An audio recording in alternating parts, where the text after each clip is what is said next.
Actually, guys, I was not overweight. I was just about 3 foot too short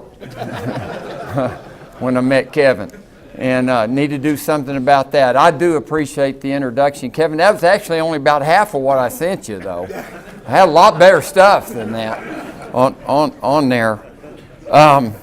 So here several months ago, Kevin and I were talking, and we got to visit a little bit about possibly me coming and speaking here. And so long story short, I said, Kevin, we've been so blessed with truly the amazing quality of the speakers and the men that have been here that have spoken. But if you decide that you want to really dumb down that group, well, call me. And he did. And I am truly, when I say this, that I am humbled to be here, I mean that with all of my heart. I really mean that. So kind of in that same line, here a while back, I had the opportunity to speak in Dallas to Chevron Phillips Chemical Company. This was by far the biggest meeting of its type that I had ever been asked to speak at, and Phyllis got to go with me. And after 43 years, I guess you get where you can kind of start to read each other's body language a little bit. And so about 2 hours before we got started, she asked me, "Hun, are you nervous?" And I said, "Well, I am, now that you ask." And she said, "Well, sweetie, whatever you do, just don't try to sound too charming or witty. Certainly don't try to come across as sounding too intellectual. You just be yourself." Guess what she asked me about 2 hours ago? "Are you nervous?" I said, "Nope, I'm a mountain of confidence today, baby. Just trust me on that." She said, "Good. That's strange, but that's good." Charming or not, I'm honored to be here, guys. Men, I think you may agree with this, that as we look back at the different aspects and components of our life, whether it's health, whether it's finances, faith, family, there's been defining moments that would happen that looking back we can say, that was huge in my spiritual development. Well, that's been the case with me in several areas of my life, but since I'm trying to get us out of here by 4 o'clock today, I'm just going to talk about our business, okay? I love telling the on-delay story, and the reason for that is it is truly a reminder of how the Lord can take, and He will take, our disappointments, our failures, our fears,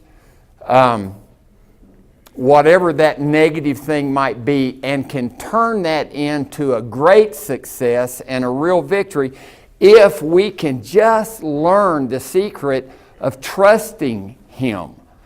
Now let me qualify that. When it comes to trusting the Lord, I don't have the market sold up on that.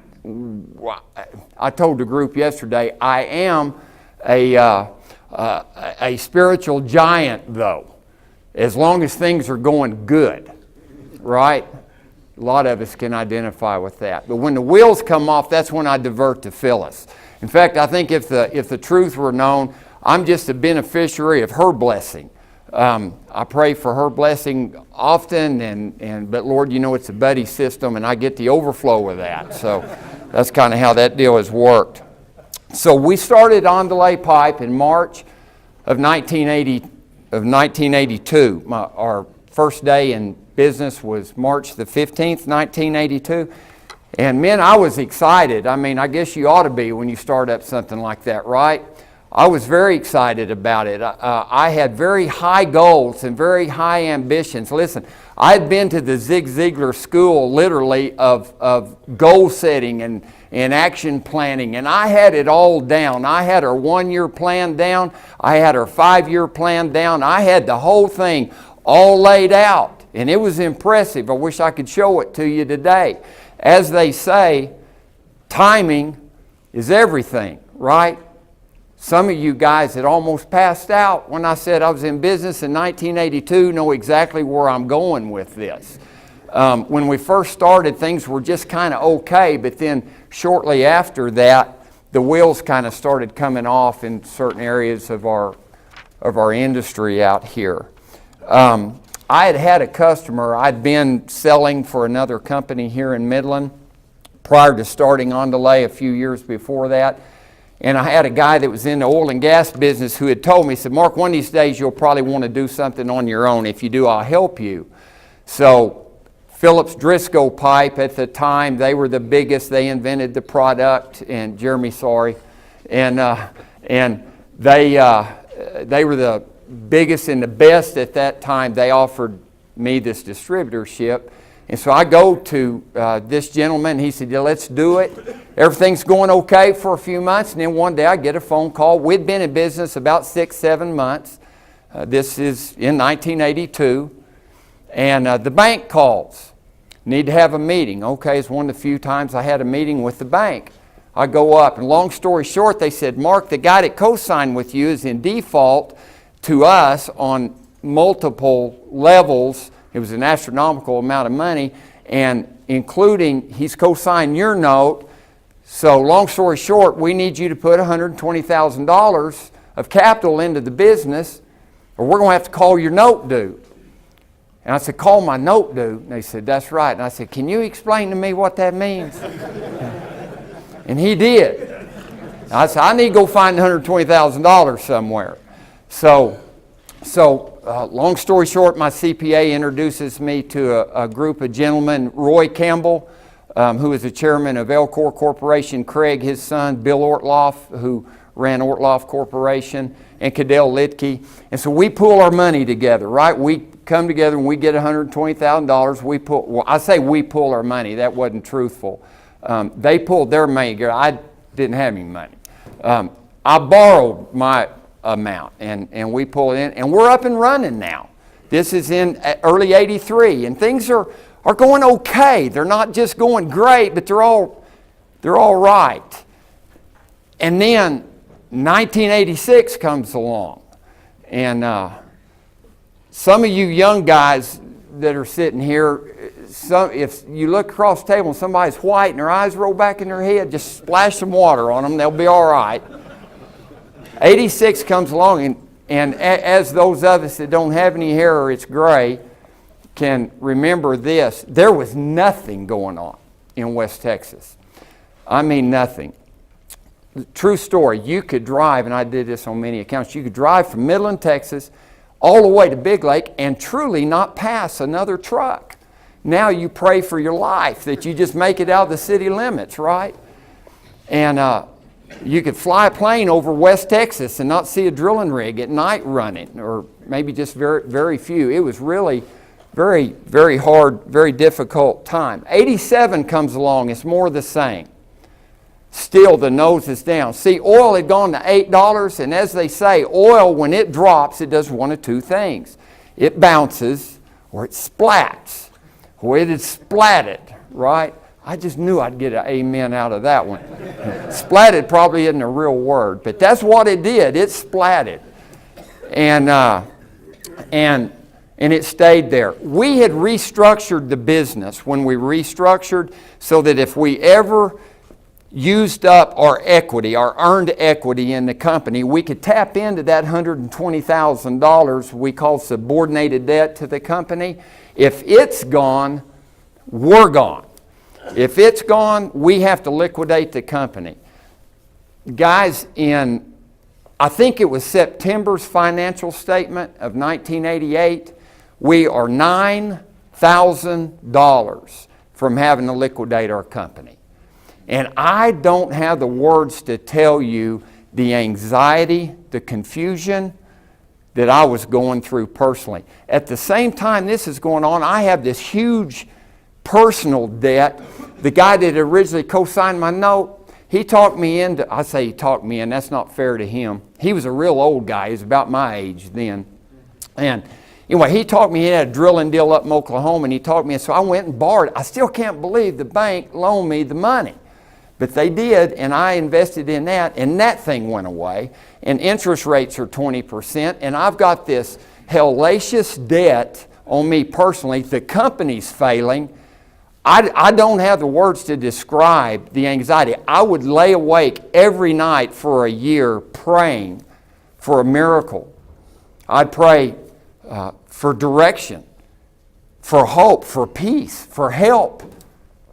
I'm confessing sin that I hadn't even thought of doing. That's a lie. I might have thought of it, but I hadn't done it. And nothing's happening. Nothing's working. We needed a miracle, and obviously wasn't there. It wasn't going to happen.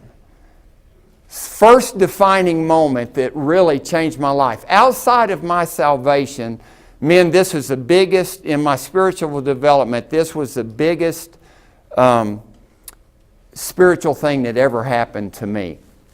I don't remember who it was. I think it might have been Marathon. I'd snookered somebody into letting us lay a little 2-inch polyline for them down south of Iran. And it was a 4-mile line. I took 2 guys with me. We went, it's in August. This is 1 month before the $9,000 financial came out.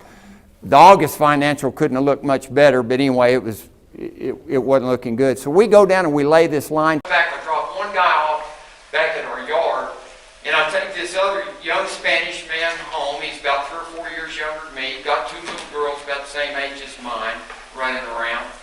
And I pull up there to his trailer house on the south side of Midland.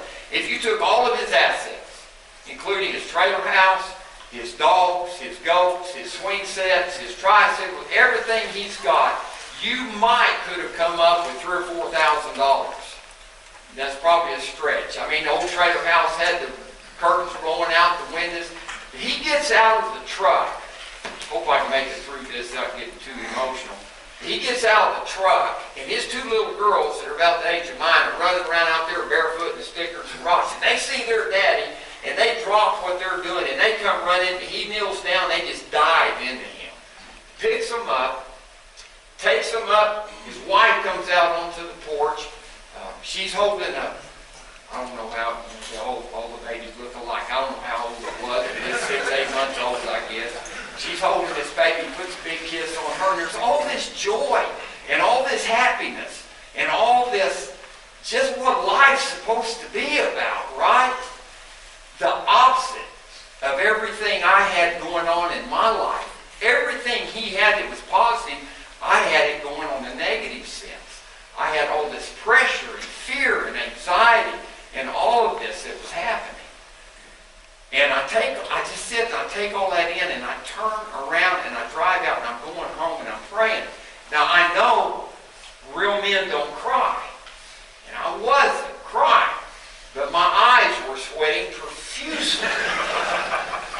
And guys, I don't have all the details of my prayer. I don't remember them. I can't remember what I did last week. But here are the highlights, and this was the main part. I said, God, I'm begging you with all my heart and soul. Give me half of what that guy's got. Give me half. Take this company. Take my goals, my ambitions, everything that I've desired, that I've been holding on to and begging you to rescue. Take that. Just help me not to be a weasel and to wimp out if we don't make it, because it certainly doesn't look like we're going to. I wanted to go home. When I walked in, it was different when I saw my girls. When I hugged them, it was different that day. Because I didn't care now what happened. If that was God's plan and His will, then so be that. And I was convinced it was. 2 weeks later, I get a phone call from Big Springs, Texas, the Fina Refinery in Big Springs. Is a young engineer from Brazil, couldn't hardly speak English, very broken English, right out of college, and he's got a project. I wish I could speak with his accent. I would try to tell you how he sounded. But he tells me, I've got this, and you've been recommended. We'd never even made a sales call in that place. So never been in the place. And would you be interested? And I said, man, am I? What is it? It's polyethylene project. Yes, we want to look at it. He said, when can you be here? And I said, Give me 15 minutes, right? And so I get over there in record time, and I walk in. He's got these blueprint drawings, and I can't read a blueprint. Problem was, he couldn't read one either. But I was the expert. And about the 5th time, I asked him a question. He said, "You're the expert?" Well, I thought I better leave before he realized that isn't right. So I leave, and I come home. We've got a week to get this bid put together, and it's funny because out of the 3 or 4 contractors bidding, I'm telling you, it's laughable how we were so unqualified to be the contractor they would ever pick for this project. So I know we're not going to get it because I know I'm going to be so high on this thing, I'm not going to get it because I don't want it. We don't know how to do it. But I had a good friend of mine, even though I couldn't read blueprint drawings, he could. Jerry Dunn. Jerry's in heaven now. He'd be here today. Dear friend. And I called Jerry. I said, "Jerry, I need help." He said, "Yeah, you do need help in a lot of ways. What's going on now?" I said, I feel like a dog chasing a car. The car stopped. I got this thing now. What am I going to do with it, And so he said, "Let me come over." So he gave me his going broke price for engineering assistance, and we put this bid together.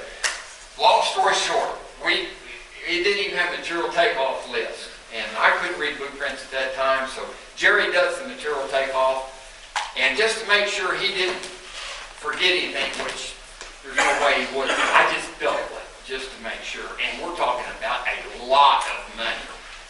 This job, we had to bore Interstate 20, several miles south of town. This big diameter polyethylene, all had to be on grade.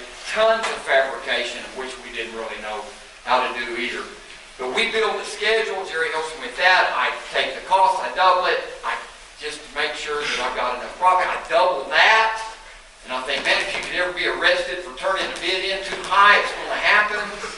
The day of reckoning comes. Time to turn the bid in, and Bob Simpson, the plant superintendent in Big Spring, calls, says, "Jones, you coming?" I said, "Yes, sir." He said, "You got your bid ready?" I said, "I do."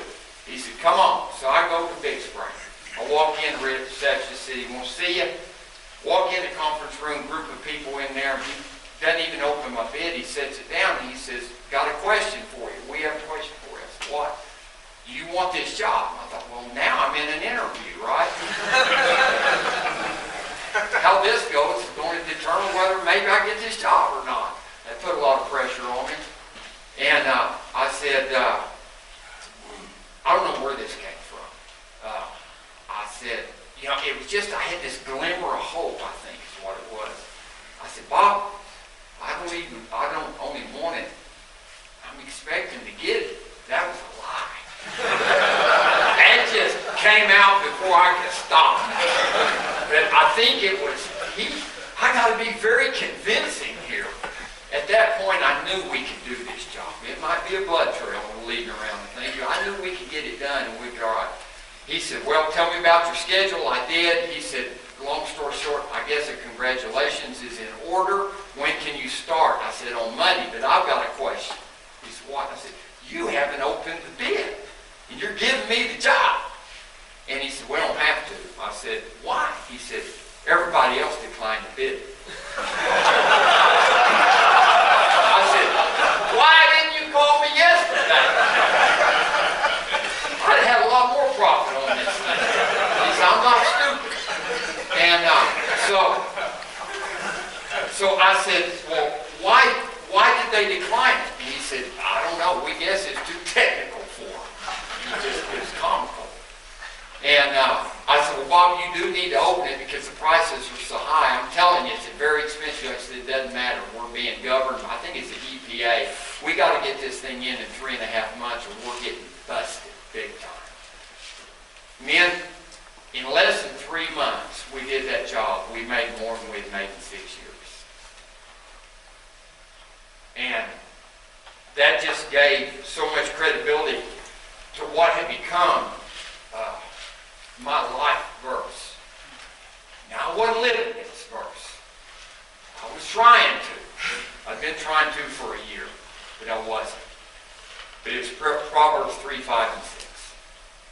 that says, trust in the Lord with all your heart and lean not unto your own understanding, but in all of your ways acknowledge him, and he will direct your paths. They gave a whole lot new meaning to that. Shortly after that job, I'm on an airplane coming home from Houston. I'm sitting next, coincidence, right? I'm sitting next to an engineer with Shell Oil Company. April Cunningham's her name. She asked what I did, and I said, well, I'm a professional ditch digger, not just a ditch digger. I'm a professional ditch digger. She said, you put in pipeline, you put in polyps. I do. Gas gathering? I said, yes, ma'am, we do. Interesting. I'm on my way to Denver City because I've been instructed we got to put in polyethylene gathering system up there. We're interested in bidding it. This is probably, I don't know, a month after we finished up the project in Big Spring. I said, yes. Next day, a guy named Big Fry and I go to Denver City, and we looked at the job. The result of that meeting, we got that job and two more, and that resulted in us getting a blanket with Shell, our first major blanket that we ever had with a major oil company, where we completely revamped the entire Wasson gas gathering system north of Denver City, 350, 400 miles of pipeline. Coincidence, right? Coincidence. We went on from there, men, and we grew the company, and we sold in '06, and some of this was after we sold. Prior to selling, though, you know, one of our original goals and ambitions is I want to be the biggest in polyethylene pipe sales in West Texas. Well, we kind of blew that out of the water, and we became the #1 energy distributor throughout the whole United States for multiple years. We were always either #1, #2, or #3. I can count maybe two hands and 1 foot.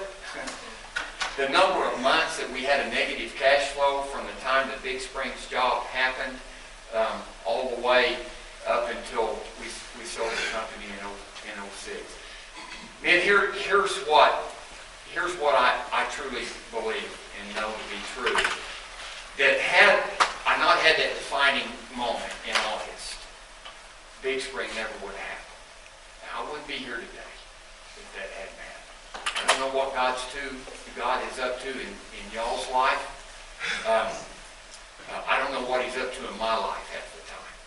But what I do know, and it's my testimony to you today, that no matter what that giant is that you may have in your life, when God is in your corner, and he is, he loves you, he likes you, and he wants to be close to you, it's never too late. It is never too late. I don't care if it's a child, a grandchild, what it might be. Never give up. Just keep trusting, keep believing, no matter how dim that it might be. It's interesting that the things that we wound up accomplishing, and I hope that doesn't come across that I was bragging, because if it hadn't been for God's grace, it's over. And I know that. But all those things that we were able to accomplish, they meant nothing. They got to a point it didn't mean anything. But one day I woke up and I realized my original dreams and goals had come to happen. They had come to happen, which gives a lot of credibility to Psalms 37:4, I believe it is. It says, delight thyself in the Lord, and delight yourself in the Lord, and he will give you the desires of your heart. So, I'm going to have to speed this up a little bit. How are we on time? We're all right?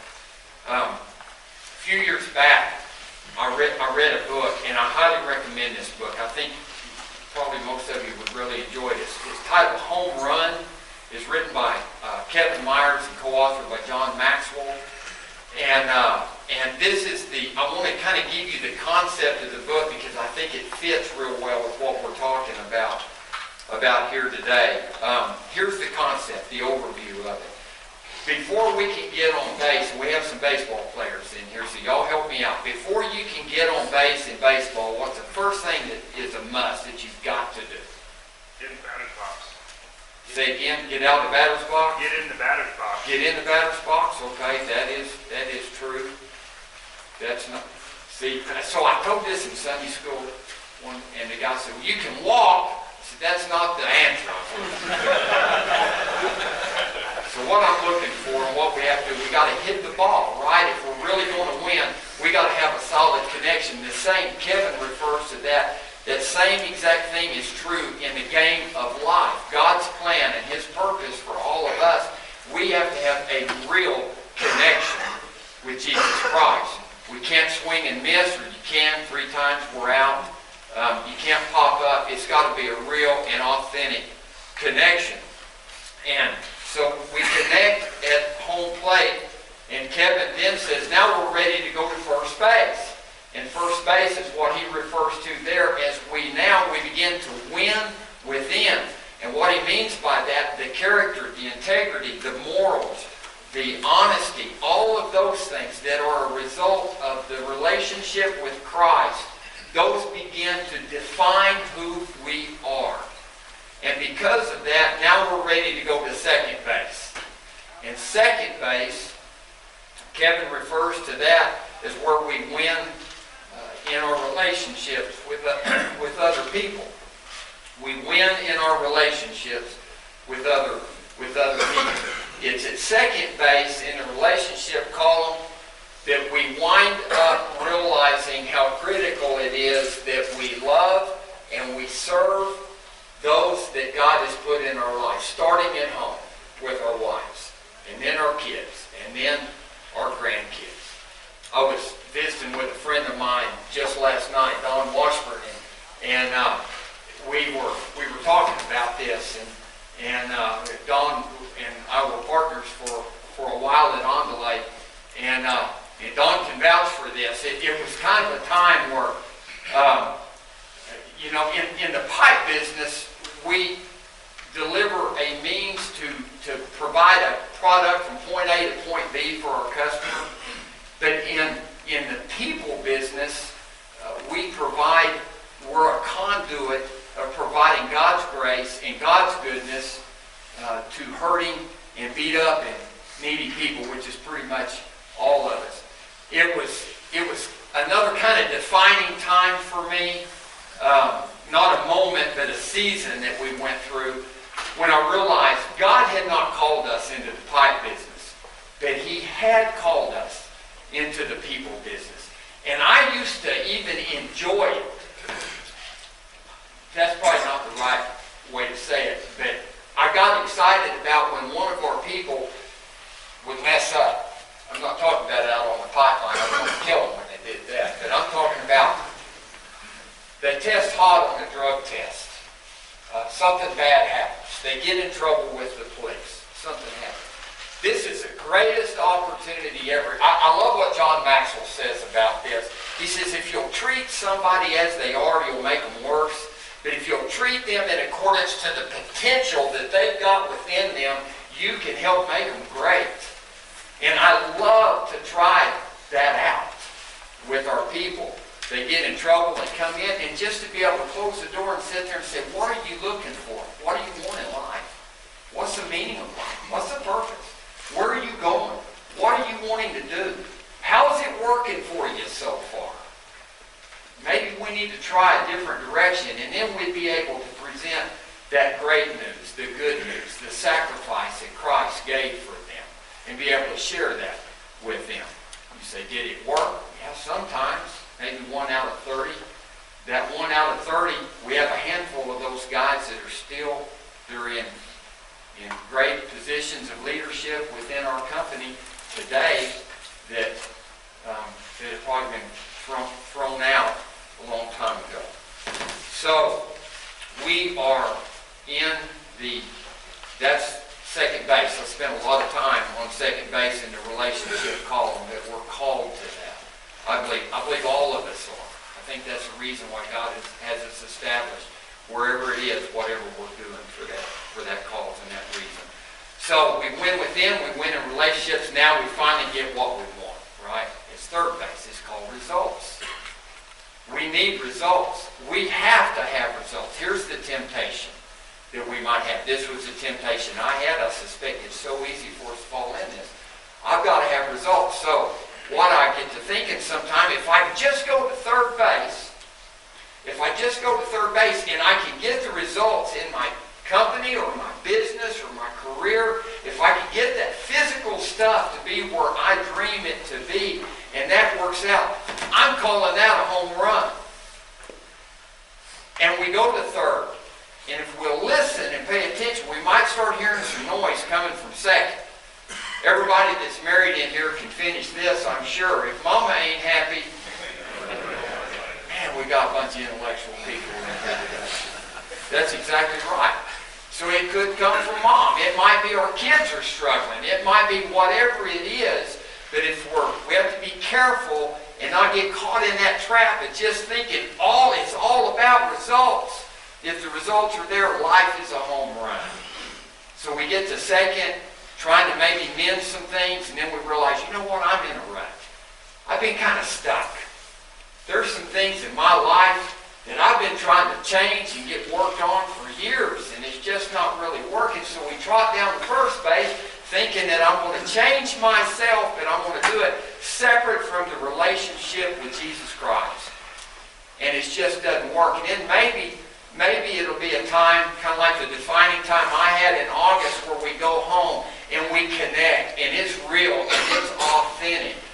And it's there. I just wanted to share a couple verses with you. It's there where we hear Christ say this in Matthew 6:31. Therefore, he says, don't worry asking, what will you eat, or what will you drink, or what are you going to wear? And in verse 32, he says, for your heavenly Father knows you need these things. In other words, men, we are, what the Lord is saying is that don't worry about the results. God knows you need results. And in verse 33, the verse that all of us are familiar with, we could all probably quote, but seek ye first the kingdom. That's home plate. And his righteousness, that's first and second base. And what? The results will happen if we'll keep the right priorities in the proper perspective on it. So I'm trying to figure out how to end this.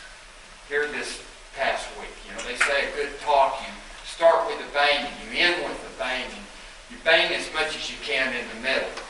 And this probably isn't too powerful an ending, but it's really on my heart, and I want to share it with you. It's kind of like Phyllis says, well, if it's on his heart, you're going to get it if you want to or not. You remember the story in Luke chapter 10 where the Lord sent the 70 disciples out, and they go out and they're doing marvelous work. People are being healed. Demons are being cast out. And man, they've got the power. They're getting the results. And they come back and they are overwhelmed. They're full of joy and excitement. You just sense their excitement. In verse 17 it says, then the 70 returned with joy and said, Lord, even the demons submit to us in your name. The results are there. Here was Christ's response to them 2 verses later in verse 20. He says, don't rejoice in the fact that the spirits submit to you, but rejoice that your name is written in heaven. They were getting the results, and the Lord points out real quick to them, it's meaningless compared to this. Man, I don't have the words to tell you how thankful I am to Jesus Christ that he saved and rescued on delayed pot. He did that. I'll be in meetings sometime with people one-on-one or little group meetings. I'll say, but man, Mark, y'all worked so hard. That's right. We were working real hard in 86, 87, and 88, and we were just about broke. I promised the Lord at that time, if you'll rescue, I'm making vows to him, right? I'm bargaining with him. If you will save us, if you'll rescue us, I'll give you credit for the rest of my life, the best that I can. So I'm thankful for that. But men, more than that, I am thankful beyond description that when I was 18 years old, Christ saved my soul and rescued my soul. And to me, that is a true home run in life. If we get that, we've got everything. If we miss that, we've lost everything. Guys, have a great Christmas. Thank you for me being able to be here God bless. And I hope 2019 is the greatest year